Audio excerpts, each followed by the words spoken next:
In today's episode, we will be sharing all the details of our recent weekend trip to the Andaz in San Diego. So if that hotel or area has been on your list, this episode is for you. Listen in.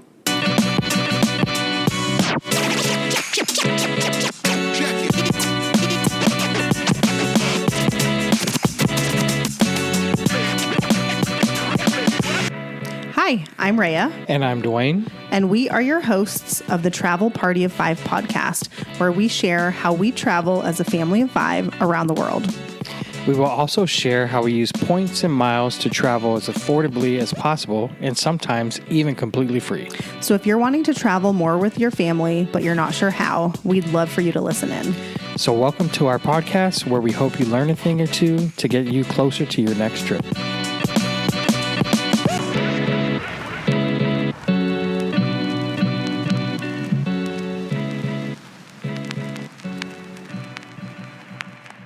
Hi, friends. Welcome back to Travel Party of Five podcast. Welcome back. Thanks for tuning in. So we are going to be mainly talking about the Andaz in San Diego today. We stayed there last weekend for one night. But before we do that, couple of things I wanted to chat about.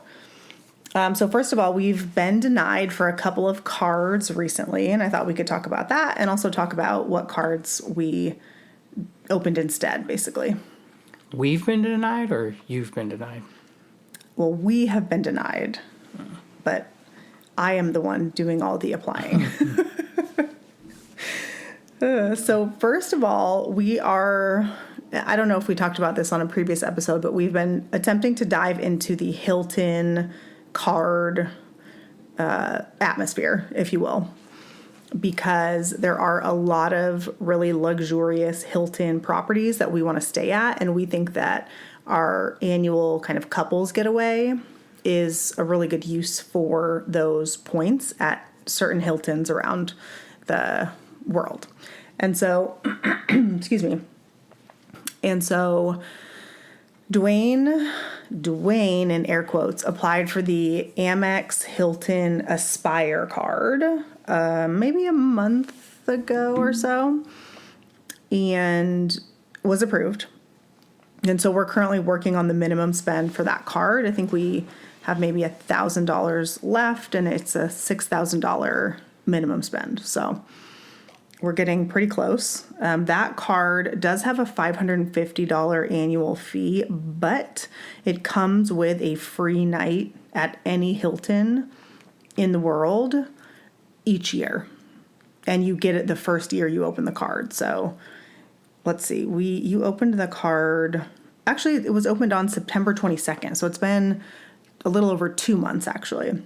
And we just got the free night as a data point. We just got it like yesterday. Yep. So it did take around maybe 9 weeks from card opening to get the free night. You don't have to meet the minimum spend to get the free night. You just get the free night for having the card. There is also a sign-up bonus.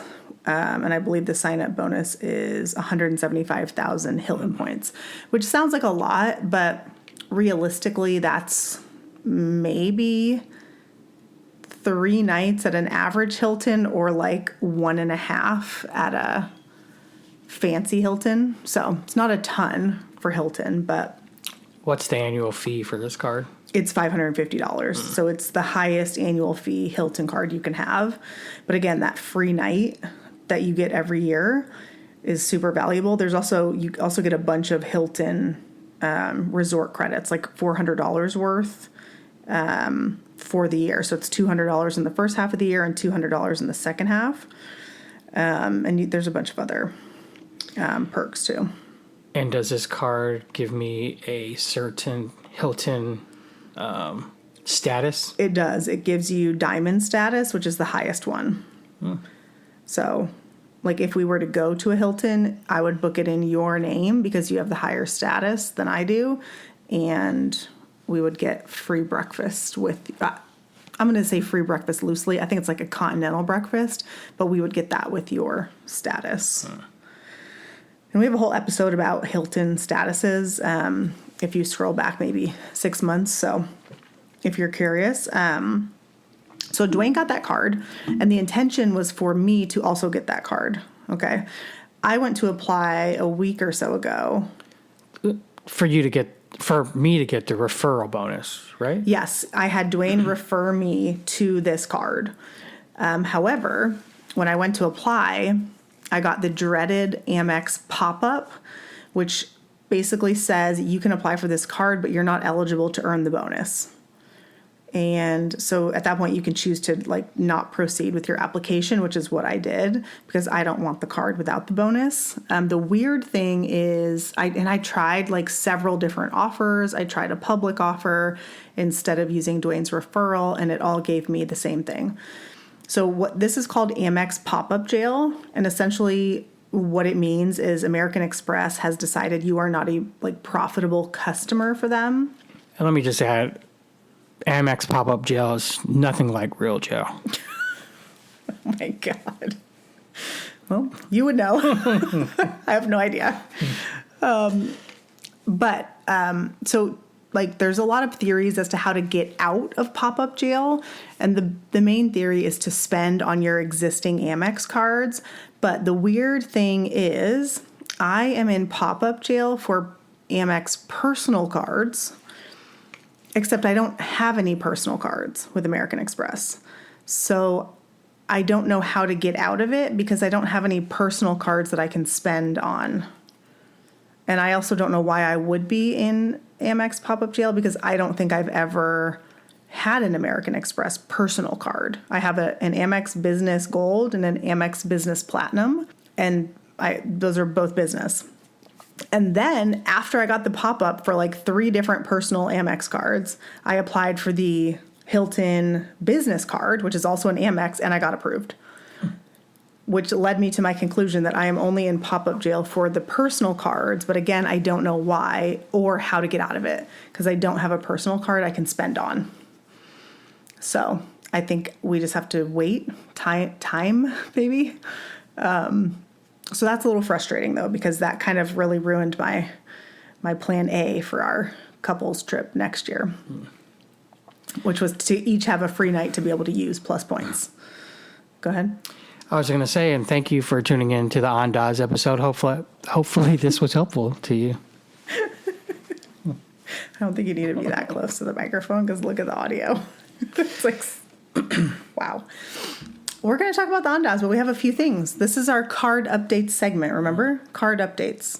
Because I think this is helpful for people to think or to hear how we're thinking about the strategy so that, they can also think through their strategy for whatever their travel goals are.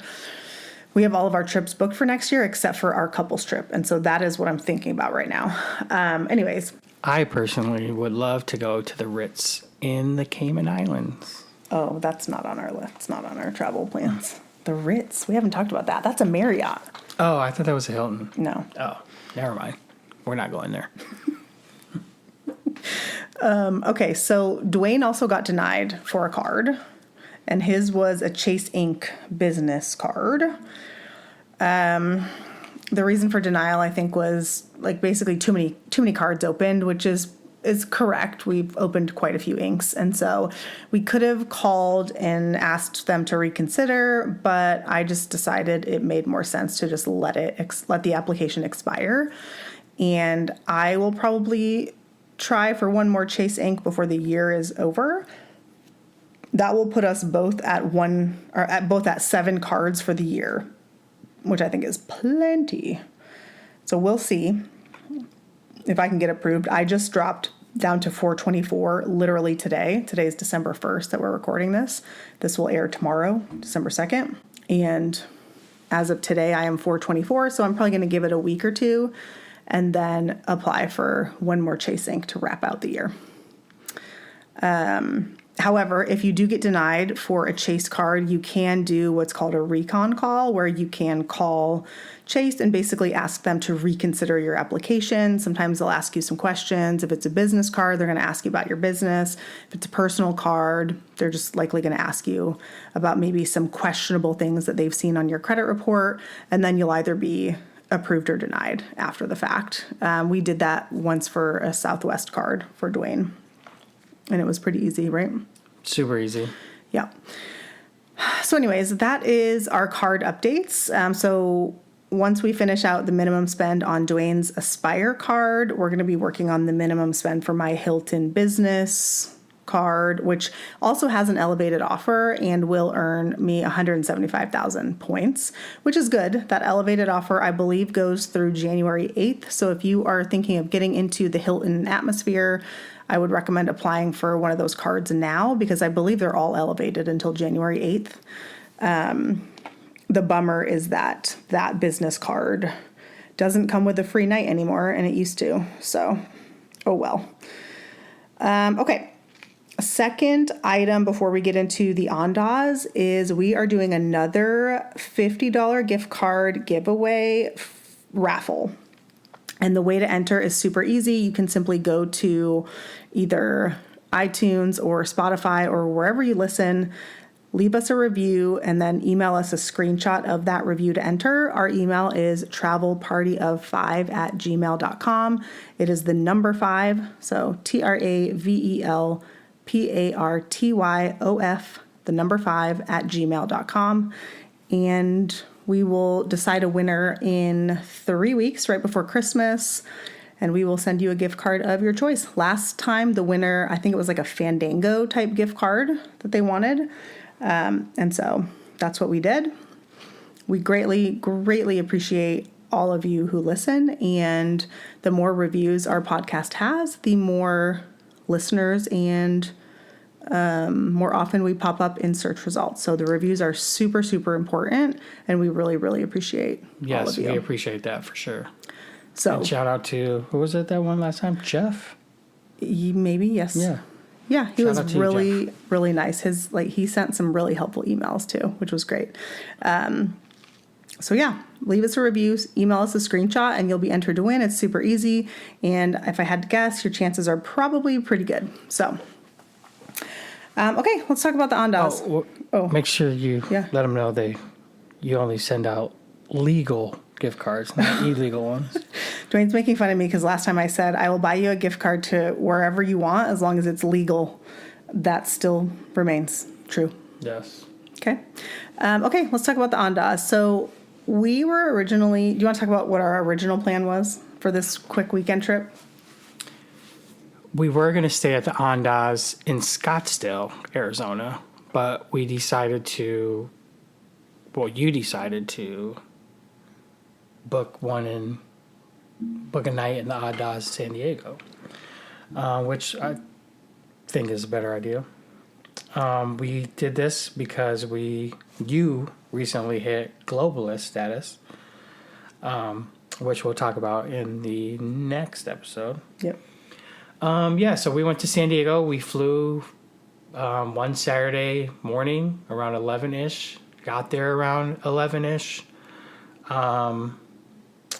Lifted to the hotel, which is in downtown San Diego. It was in the Gaslamp district. Yep. So yeah, a very happening part of downtown San Diego. I love San Diego. I don't know if I've said that before, but yeah, we really wanted to try out the Globalist status, and we were originally going to stay at the Andaz in Scottsdale, like Dwayne said. However, the stay there was like 25,000 points a night or something, and this one was only 17,000 points a night.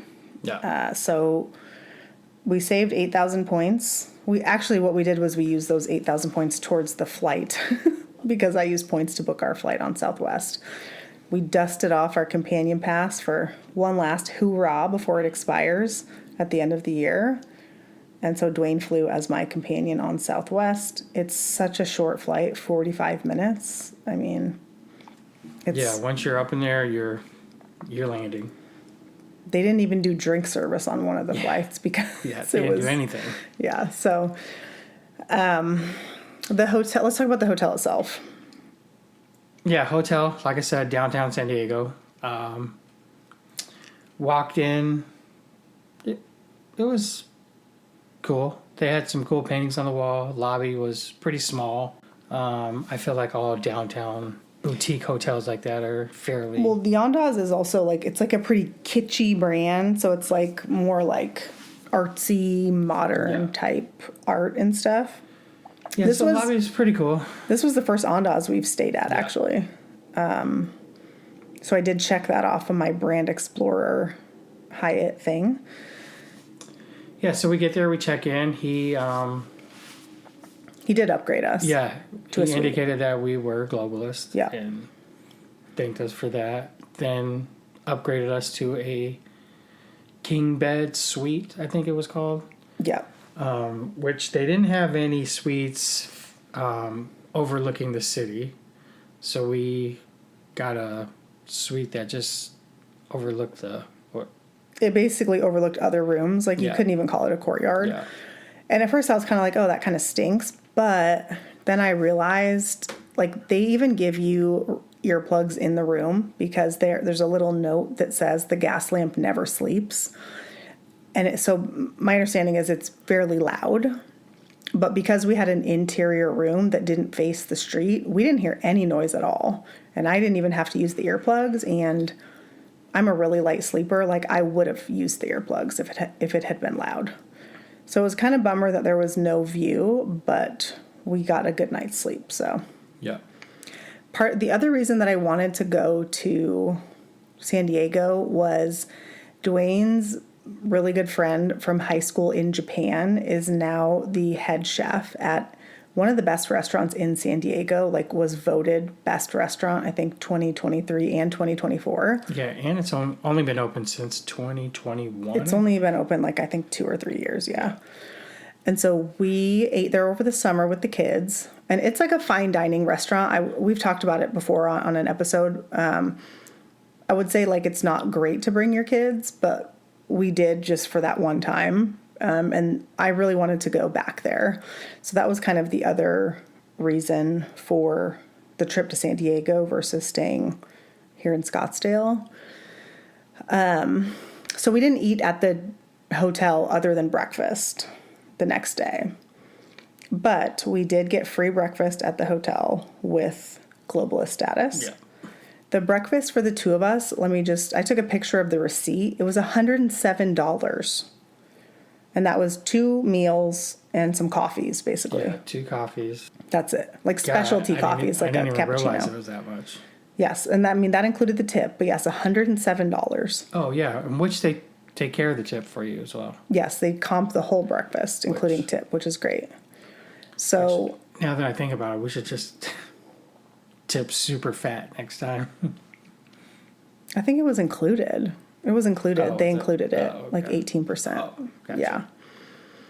So the other couple things to note about the hotel, and then we can maybe talk about the restaurant we went to a little bit. The hotel has a rooftop pool, which is really nice, and like a whole rooftop bar area. It's nice, but the pool is very small.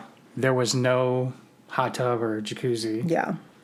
And not a ton of seating around the pool No, I was going to either. say there's probably, there's what, 2 cabanas that I'm sure you can rent, which came with like 4 seats. But then other than that, there was maybe 15 to 20 more chase I wouldn't bring my lounges. kids here. Yeah. In short, I would not bring my kids to this hotel. This is an adult hotel, in my opinion.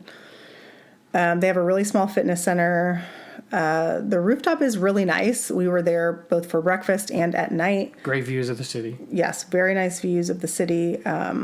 It wasn't crowded. We were there the weekend before Thanksgiving, so that could have played into it, but it was not crowded at all. Like, I think when we were eating breakfast, there was maybe 3 other tables.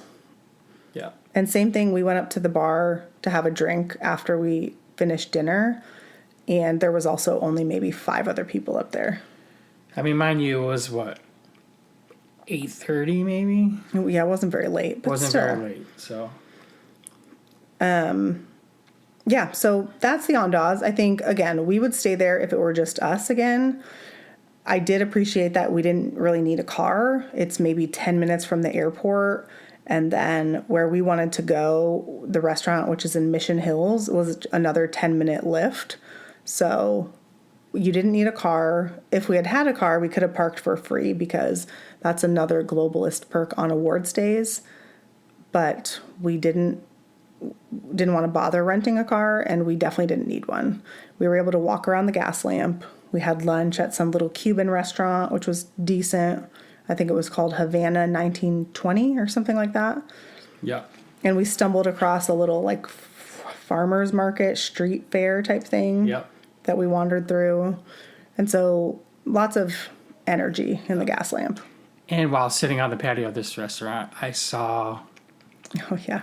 my tattoo artist's wife walking down the street. Mind you, she's a tattoo artist, was in Maui, but now is located on the Big Island, Hawaii. So, yeah, I mean, if you've listened to the podcast before, I tend to run into random people that I know, and this trip It was no exception. Yeah, happened Yep. again. We were just sitting there, and he's like, oh, wait, that's so-and-so's wife. Hold on. And I was like, oh, here we go again. Happens every time.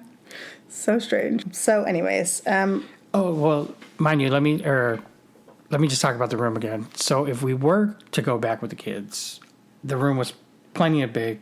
Oh, the suite, yeah. Plenty big for us. For all five of us to stay. Yes. There was a pull-out sofa. It was a king bed, you know. Yeah. Separated by, what, a half wall? There was a half wall, yeah. And then Two TVs. Two TVs, a couch that pulled out into a bed. Oh, you know, the other thing we did is we got late checkout. So we flew in around 11 or 12 is when our flight landed on Saturday. And our flight didn't leave until maybe 3 or 4 on Sunday. And so we requested a late checkout. And we got a checkout until 2, which is another Globalist perk. I think you can get until 4 if they have availability. We only needed until 2. And we basically had breakfast at the hotel, went for a little walk around, stopped at a bakery, and then went back to the hotel and watched football for a couple hours before we went to the airport. So the late checkout came in really handy so that we didn't have to feel rushed, and that was great. And then we checked in early. I don't know if that is a globalist It's thing. not. It's just availability. Yeah. So all in all, great stay. Would stay there again if it were just us. I'm excited for the next year and the suite upgrades that we will use because I think it's really going to give us more room when we do travel with the kids. So, yep, I would definitely consider the Andaz if you are heading to San Diego. Yes, prime location. Yep. Let's talk about the restaurant, Wolf in the Woods. Wolf in the Woods. Such a great restaurant. It is fine dining, but it's like, what is it? Tapas? It's tapas, so it's a bunch of small plates. Yes. So they basically recommend that you get a few and then you can always order more. And that's what we have done both times. My favorite thing on the menu is the appetizer. It's the smoked French trout roe. It basically is like this like dip of a mascarpone, cheese, red onion, shaved boiled egg, and capers that you all mix all together. And then it comes with these little toasts. And you put some of that mixture on the toast, and then you top it with the smoked French trout roe. And then they have little pickles that you can also eat it with. And that with a ice cold glass of white wine, like a Sancerre or something like that, or a Sauv Blanc, is just so good. I'm looking at mine. What was mine? My favorite's the seared prime beef tataki. Yeah, that's what it was. It's just seared meat where it's raw in the middle, served chilled, and like this sauce and onions and The sauce was like a sesame, Yeah. soy saucy type. so good. Shout out to Glorious. Chef. Yeah. Doing big things out there. They also had this everything was just so good. They had this really good dessert that was like panna cotta. Yes, it was a panna cotta that had like sweetened cherries, and I mean it tasted like a Thanksgiving dessert. I'm looking up the menu so I can tell you. Vanilla bean panna cotta, sugared dark cherry, orange zest, biscochito cookie crumble, and pistachio dust. It was 10 out of 10. Yeah. Highly recommend. Also, the sweet corn soup you should get. 10 out of 10. What else did we like? Oh, last time our kids had the burgers when they went last time. 10 out of 10. They really liked those. Our oldest asked for a second one. You liked the carne adobada, which is the braised pork shoulder in a red hatch chili sauce. Yeah, and if you do decide to check out Wolf in the Woods, make sure you make a reservation at least a week out, because we tried to make a reservation and they were full, so I had to reach out to my friend, and she Both times we've had to do that because we she kinda didn't prepare. snuck us in there. Yeah. So if you don't have the hookup, So we then appreciate that. oh yes, greatly. If you don't have the hookup, you need to make, I would say 2 weeks in advance is probably safe. So they have a patio and they have heaters. It's not a huge restaurant. The other thing that's so cute is it's like in the middle of a neighborhood. Like there's just houses all around, and then there's this little restaurant. Beautiful houses, like Yeah. fancy neighborhood. And I mean, if I'm being honest, like eating at this restaurant was part of the reason that I wanted to go back to San Diego instead of doing a staycation here. Yeah. So I've been thinking about that French trout roe for 6 months. So anyways, highly recommend Wolf in the Woods if you're looking for fine dining in San Diego. Definitely check it out. Don't forget to leave a review. Send us a screenshot to our email, travelparty5@gmail.com. We will enter you in the raffle to win the $50 gift card. We appreciate you so much. Anything else? No, we appreciate you, and good luck with the raffle. Yep. Hope you all had a great Thanksgiving, and we will catch you next week. Bye. Have a good one.